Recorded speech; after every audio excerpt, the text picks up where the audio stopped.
दोस्तों जरा इमेजिन करो कि क्या होगा अगर आपको अपने फ्यूचर के बारे में पता हो। आपको पता हो कि आपका कौन सा डिसीजन आपके फ्यूचर को किस तरह इफेक्ट करेगा, या फिर क्या हो अगर आपके फ्यूचर में होने वाले इवेंट आपके पास्ट को इफेक्ट कर सके तो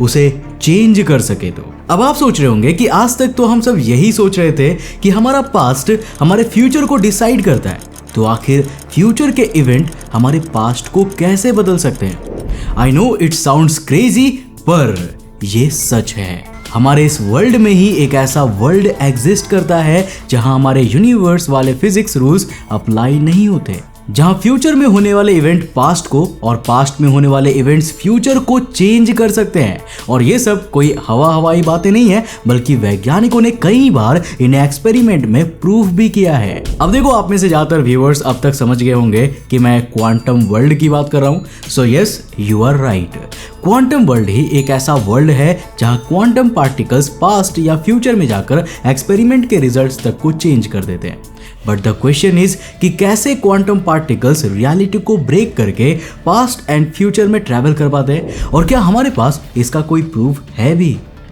तो इसका जवाब है delayed choice quantum eraser experiment. तो दोस्तों, आज के इस वीडियो में हम delayed choice quantum eraser experiment के बारे में जानने वाले हैं, जिसमें हम देखेंगे कि कैसे क्वांटम पार्टिकल्स का फ्यूचर उनके पास्ट को चेंज कर सकता है। सो हेलो गाइस, मैं हूं कौशिक, और चलिए शुरू करते हैं एक और नए एपिसोड को। तो दोस्तों, व्हेन वी से क्वांटम फिजिक्स इज अनप्रेडिक्टेबल, तो समझ लेना कि ये कोई मजाक नहीं है, क्योंकि सच में वैज्ञानिक अपने कई एक्सपेरिमेंट से इसे प्रूफ भी कर चुके हैं। हम इन एक्सपेरिमेंट में आने वाले रिजल्ट पर बहस कर सकते हैं कि क्यों क्वांटम पार्टिकल्स इस तरह से बिहेव करते हैं और क्यों वो हमारी दुनिया के फिजिक्स रूल्स को नहीं मानते।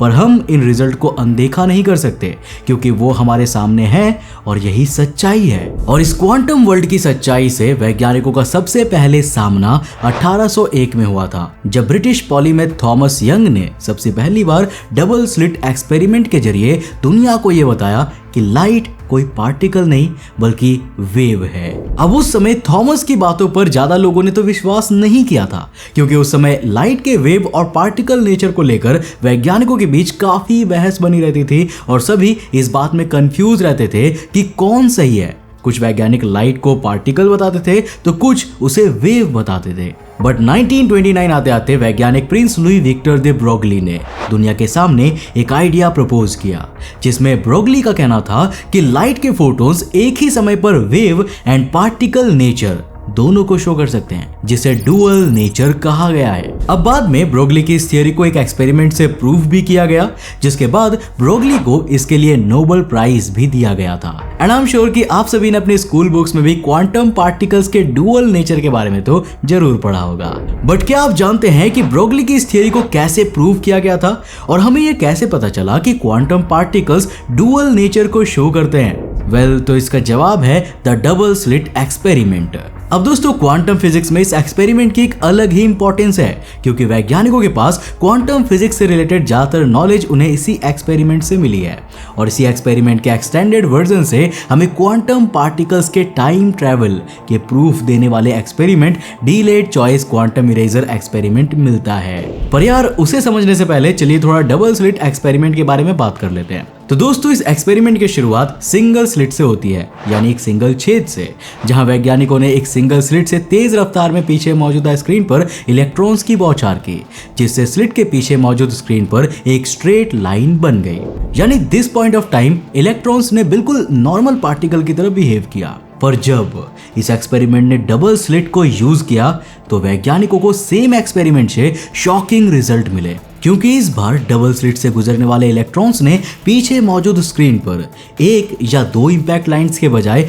कई सारे इंपैक्ट लाइंस को क्रिएट किया, जो साइंटिस्ट्स के लिए काफी ज्यादा शॉकिंग था, क्योंकि इस बार इलेक्ट्रॉन्स ने पार्टिकल्स नेचर के बजाय वेव नेचर को शो किया था। अब दोस्तों, आपकी और मेरी ही तरह वैज्ञानिक भी ये जानना चाहते थे कि आखिर डबल स्लिट में इलेक्ट्रॉन्स इतना वियर्ड बिहेव क्यों कर रहे हैं, और इसीलिए इस एक्सपेरिमेंट को एक बार फिर से दोहराया गया, पर थोड़े ट्विस्ट के साथ, क्योंकि इस बार वैज्ञानिकों ने डबल स्लिट के पास एक ऑब्जर्वर को रख दिया, ताकि साइंटिस्ट इलेक्ट्रॉन्स की मूवमेंट को ऑब्जर्व करके ये जान सके कि इलेक्ट्रॉन्स अपने बिहेवियर में कब बदलाव कर रहे हैं। Well now what do you think, अब क्या हुआ होगा? इस बार डबल स्लिट के पीछे रखी स्क्रीन पर कितने इंपैक्ट लाइंस बने होंगे? वेल पहले जैसा ही बननी चाहिए, है कि नहीं? वेल चलिए मैं ही बता देता हूँ। इस बार जब वैज्ञानिकों ने ऑब्जर्वर की मौजूदगी में इलेक्ट्रॉन फायर किए तो इस बार डबल स्लिट मौजूद होने के बावजूद भी इलेक्ट्रॉन्स ने पार्टिकल्स नेचर को शो किया और स्क्रीन पर केवल 2 इंपैक्ट लाइन ही क्रिएट हुए थे।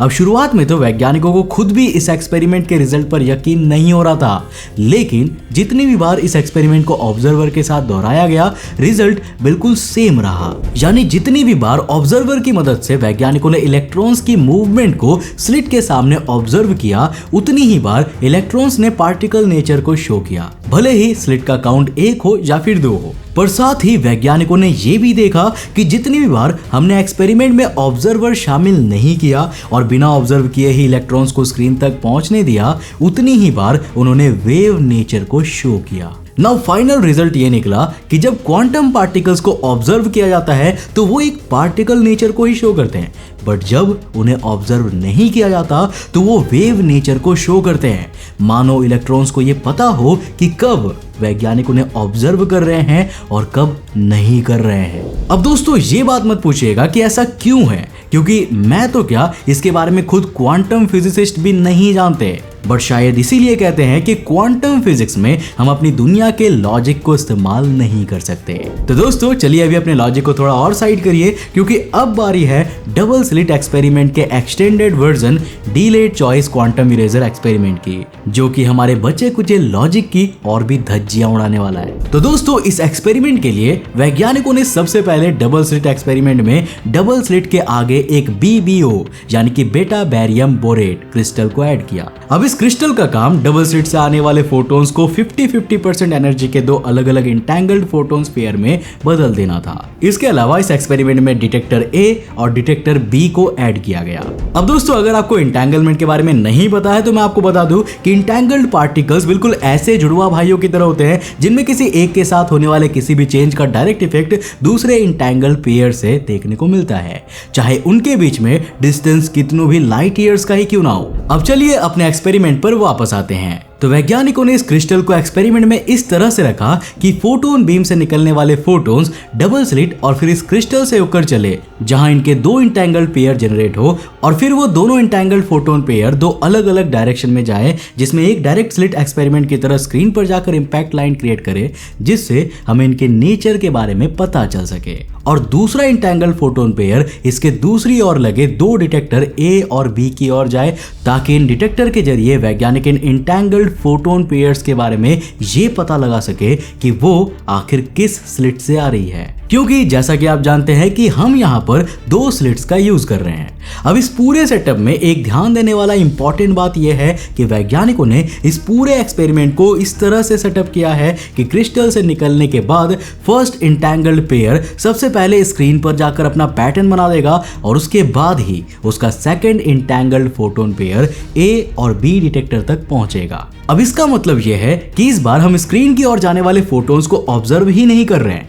बल्कि हम इस बार उनके सेकंड इंटैंगल्ड फोटोन पेयर को ऑब्जर्व कर रहे हैं, और वो भी उसके बाद जब पहले उसके first entangled photon pair screen पर टकराकर अपने नेचर को रिकॉर्ड कर चुका हो। इसका मतलब यह है कि इस बार हमारे रिजल्ट में फोटोन्स का बिहेवियर वेव की तरह होना ही चाहिए, क्योंकि हम उन्हें टकराने तक ऑब्जर्व कर ही नहीं रहे हैं, राइट? अब आपको क्या लगता है यहाँ पर क्या हुआ होगा? वेल, अगर मैं बताऊं तो यहाँ पर जो हुआ वो आपका होश उड़ा देगा, क्योंकि वैज्ञानिकों ने इस एक्सपेरिमेंट में देखा कि इस बार स्क्रीन पर जितने भी इंटैंगल्ड फोटोन पेयर्स पहुंचे थे उन सब ने पार्टिकल बिहेवियर को शो किया है, ना कि वेव फंक्शन को। लेकिन जरा रुको, how is this possible? Well, तो इसका एक ही एक्सप्लेनेशन है कि फर्स्ट इंटैंगल्ड फोटोन पेयर को किसी तरह से फ्यूचर से यह इंफॉर्मेशन पता चल गई थी कि भले ही उन्हें प्रेजेंट में कोई ऑब्जर्व नहीं कर रहा है, लेकिन फ्यूचर में उनके सेकंड इंटैंगल्ड पार्टनर को डिटेक्टर A और B ऑब्जर्व कर रहे हैं। मतलब सिंपल लैंग्वेज में कहूं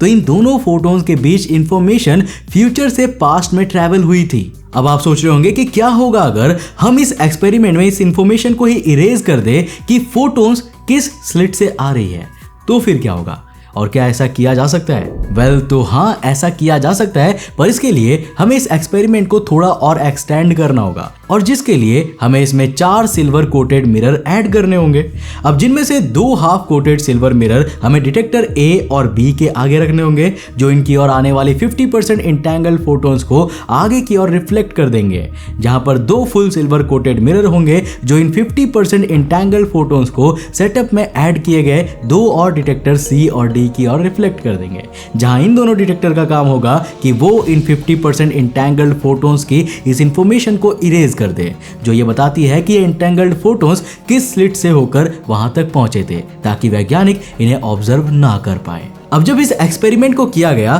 तो आपको क्या लगता है अब इस एक्सपेरिमेंट का रिजल्ट क्या होगा? वेल, अभी तक शायद आप गेस कर चुके होंगे, क्योंकि इस पूरे एक्सपेरिमेंट में जो 50% इंटैंगल्ड फोटोन्स की इंफॉर्मेशन हमारे पास ए और बी डिटेक्टर के कारण पहुंची थी, उन्होंने तो पार्टिकल नेचर को ही शो किया, पर जो 50% फोटोन पार्टिकल्स डिटेक्टर सी और डी की ओर गए और उनकी पाथवे इंफॉर्मेशन को इरेज कर दी गई, उन पार्टिकल्स ने वेव फंक्शन को शो किया। वेल जी हाँ, जो ये दिखाता है कि डिटेक्टर सी और डी तक पहुंचने वाले इंटैंगल्ड फोटोन्स ने किसी तरह पास्ट में अपने फर्स्ट इंटैंगल्ड फोटोन पेयर्स को ये इंफॉर्मेशन पहुंचा दी थी कि अब हमारे ऑब्जर्वेशनल इंफॉर्मेशन इरेज हो चुके हैं, तो भाई अब फटाफट वेव फंक्शन को शो करो। यानी कि इस एक्सपेरिमेंट का रिजल्ट ये निकला कि क्वांटम इंटैंगल्ड पार्टिकल्स टाइम के कॉन्सेप्ट को ब्रेक करते हुए फ्यूचर से पास्ट में इंफॉर्मेशन शेयर कर सकते हैं, जिसमें इनके फ्यूचर का इफेक्ट इनके पास्ट पर और पास्ट का इफेक्ट इनके फ्यूचर पर देखने को मिलता है। अब ऐसा क्यों है,